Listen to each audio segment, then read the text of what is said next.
Hai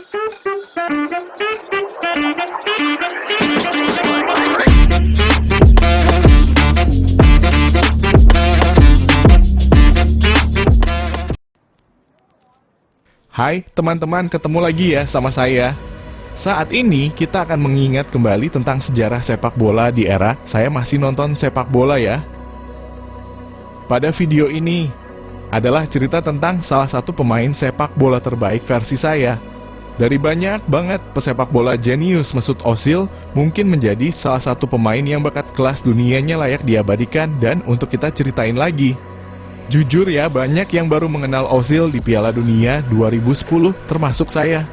Dan saya pun gak dukung Jerman untuk juara Piala Dunia, saya lebih dukung Portugal dengan Cristiano Ronaldo-nya di sana. Waktu itu timnas Jerman lebih terkenal dengan Michael Ballack dan Miroslav Klose. Gak ada yang kenal Ozil di Piala Dunia itu. Di Piala Dunia 2010, Ozil berperan penting menjadi motor serangan timnas Jerman. Serangan Jerman sudah pasti dibangun lewat taktik menyerang dan lewat serangan balik yang diotaki oleh Ozil. Di turnamen itu, Ozil tampil dalam semua pertandingan dan membantu Jerman menuju semifinal. Tetapi mereka kalah melawan Spanyol. Seperti yang kita lihat, Ozil memiliki dribbling yang sangat ciamik. Dia bisa kasih assist untuk rekan bikin gol, atau bisa ngegolin sendiri. Ozil adalah pemain yang akan melancarkan serangan dengan brilian dan dengan gerakan yang estetik menurut saya. Setelah Piala Dunia berakhir, Ozil dibeli dengan nilai 20 juta euro oleh Real Madrid dari Werder Bremen. Walaupun saat itu Madrid harus bersaing dengan Chelsea, Arsenal, dan Manchester United. Saat bermain di Real Madrid lah saya kenal dengan permainan Ozil. Saling bantu sama Cristiano Ronaldo untuk membobol gawang lawan. Menurut saya kedatangannya ke La Liga memang di waktu yang tepat. Saat bintang-bintang seperti Messi, Xavi, Iniesta, dan Ronaldo berada di pertarungan yang sama yaitu El Clasico. Pertarungan akbar yang gak bakal ditemui di era sekarang. Pertandingan yang selalu ditunggu oleh seluruh penggemar sepak bola di seluruh dunia. Laga sepak bola yang bikin seluruh dunia memanas saat itu. Kita kembali ke Mesut Ozil. Di musim pertamanya di Madrid, Ozil mencetak 10 gol dan membuat 28 assist di semua kompetisi. Kemudian di tahun 2012 di musim kedua di Madrid, Ozil memenangkan La Liga. Pencapaian itu bisa dikatakan sebagai pencapaian terbaik Ozil. Karena saat itu Ozil mencetak 7 gol dan 29 umpan dalam satu musim. Di musim ketiga dan secara kontrak itu merupakan musim terakhir dia di Madrid. Ozil mencatatkan 24 umpan dan 10 gol bagi Madrid. Menurut Ozil, Madrid adalah klub yang paling berpengaruh dalam karirnya. Bermain satu musim di Madrid seperti 3 atau 4 musim di klub lain. Aku belajar banyak tentang taktik, terutama soal bertahan.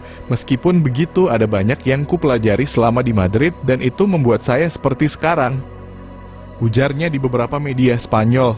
Pada akhirnya, Ozil memang meninggalkan Madrid dan jelas kepergian Ozil tak disambut baik oleh fans Madrid.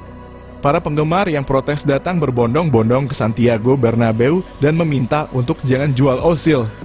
Peristiwa itu berbarengan dengan kedatangan Gareth Bale di Madrid. Dan salah satu yang unik adalah mengenai cerita Cristiano Ronaldo, karena dia yang setuju Madrid menjual Ozil saat itu. Penjualan Ozil adalah berita yang sangat buruk bagiku. Ozil adalah yang paling tahu gerakanku di depan gawang. Kepergiannya benar-benar membuatku marah, ujar Ronaldo saat itu.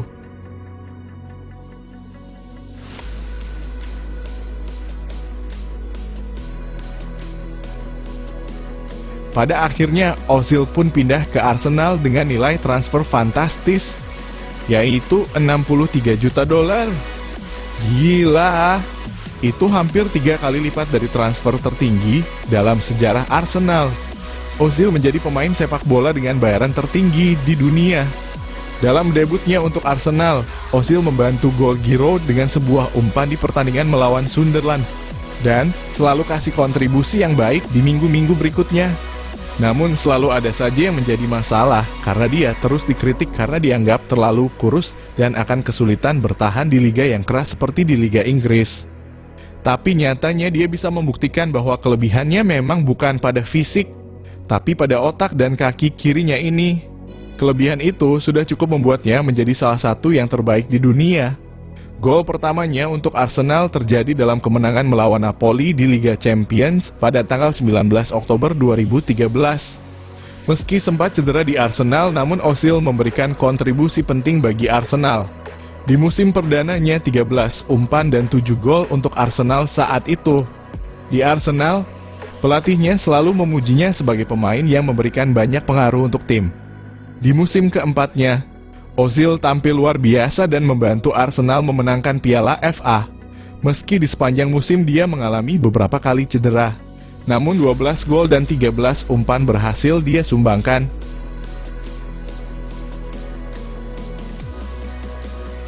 Memasuki awal musim kelimanya, tepatnya musim 2017 hingga 2018. Dan juga musim terakhirnya di Arsenal kalau dilihat dari kontrak awal di Arsenal. Secara umum, Ozil beberapa kali mengalami cedera lutut di Arsenal pada musim itu. Untungnya penampilannya di separuh musim banyak dipuji. Dampaknya pada akhir Januari 2018, Arsenal memperpanjang kontraknya hingga 3 tahun ke depan dengan gaji 350.000 pon per bulan. Dan dia menjadi salah satu pemain termahal dalam sejarah Arsenal. Beberapa cedera memang menghambatnya lagi di musim itu, tapi paling enggak, Ozil masih menghasilkan 5 gol dan 13 umpan untuk 35 penampilan. Setelah musim itu, sepertinya itu akan menjadi musim yang kelam untuk Ozil. Karena di musim-musim terakhir Ozil di Arsenal lebih BA-nya keributan dan isu terkait kontrak dan drama Twitter yang dia buat sendiri. Dan pada akhirnya antara Ozil dan Arsenal harus berpisah setelah 8 tahun yang berwarna di Emirates Stadium. Akhirnya Ozil bergabung dengan Fenerbahce, klub asal Turki. Ozil tahu bahwa waktunya bersama Arsenal telah habis.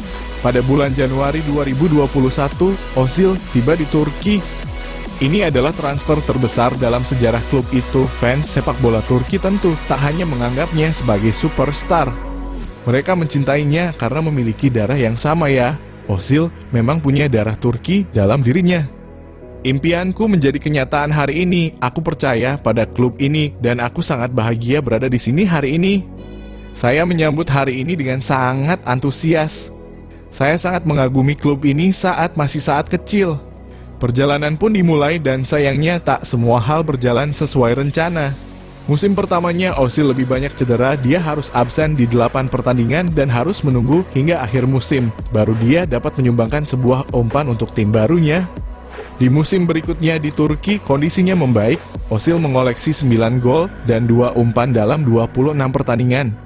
Tapi sayangnya, peran Ozil tidak mampu membuat timnya berhasil dan timnya gagal di liga dan dampaknya kontrak Ozil diputus oleh manajemen.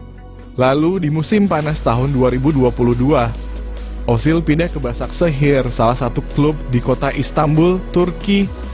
Saat itu Ozil yang sudah berusia 32 tahun, umur yang agak tua untuk pemain sepak bola Eropa, dan harus terus berjuang untuk tetap fit.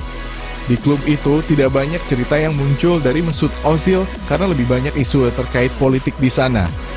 Dan pada akhirnya tanggal 22 Maret 2023 lalu, dengan alasan cedera yang terus berulang, Mesut Ozil mengumumkan pensiun dari sepak bola.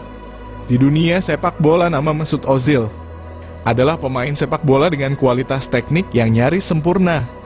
Dengan bakatnya yang memukau di lapangan dan dikenal dengan sebutan Raja Umpan, dan bagi banyak orang, Ozil adalah pahlawan yang layak mendapat penghormatan.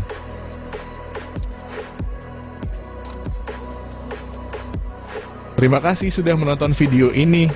Sebenarnya cerita Mesut Ozil pada akhir kariernya lebih banyak isu politiknya daripada info mengenai kecemerlangan karir dia.